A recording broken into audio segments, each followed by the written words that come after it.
अब इस भाग में हम जर्मनी का एकीकरण पढ़ेंगे। जर्मनी का एकीकरण के जो कार्य हुए थे सन 1848 में कोशिश की गई थी और दूसरी बार जो 1871 में जर्मनी की एकीकरण की कोशिश की गई थी। 19वीं सदी के प्रारंभ में जर्मनी जो है 39 राज्यों में बटा हुआ था और यहाँ पे एक चुंगी संघ था।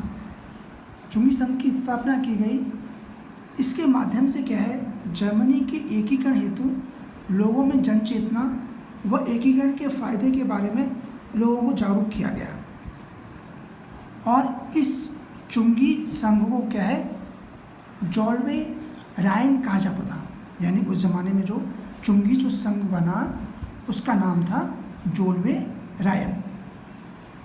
18 मई 1848 में भाई लोगों में जन चेतना आई और इसी के माध्यम से क्या है 831 प्रतिनिधियों का चुनाव किया गया और वहाँ पे एक चर्च थी जर्मनी के अंदर। वहाँ पे एक बैठक हुई और बैठक में जो प्रतिनिधियों की बैठक हुई उनका मानना ये था कि फ्रेडरिक विलियम चतुर्थ को जर्मनी का एकीकृत राजा बनाया जाए।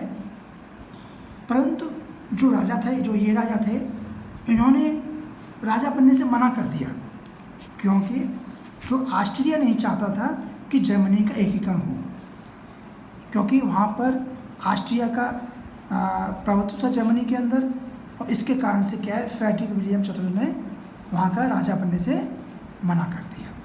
तो यानी 1848 में ये कोशिश पहली बार की गई। फिर जो दूसरी जो कोशिश की गई थी वो शुरुआत 1815 से हुई। ओटोमन बिस्मार्क, जिसे क्या है बहुत ही विद्वान और योग्य व्यक्ति थे ये, इनका जन्म सन 1815 ईस्वी में बैडन-वर्ग में कुलीन परिवार में हुआ था।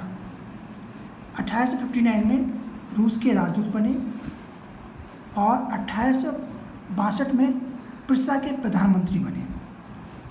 1864 में ऑस्ट्रिया की सहायता से उन्होंने डेनमार्क को हरा दिया और उसके जो दो राज्य थे स्लेस्विंग और होल्स्टीन को प्रिस्सा में मिला लिया।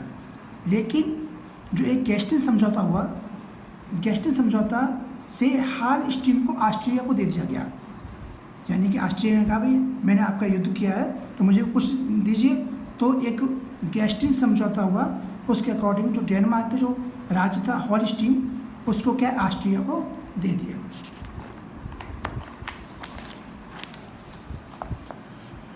कुछ समय बाद इटली की सहायता से ऑस्ट्रिया को हरा दिया और 18 जनवरी 1871 को विलियम्स प्रथम को जर्मनी के एकीकृत प्रथम राजा घोषित कर दिया गया।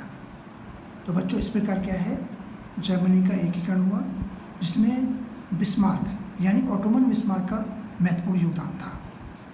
और मैं उम्मीद करता हूँ आपको ये पाठ समझ में आया होगा। और इसमें कुछ होमवर्क भी है, इसमें ये आप नोट कर सकते हैं कि ओटोमन बिस्मार्क का मतलब जर्मनी के एकीकरण में क्या योगदान है।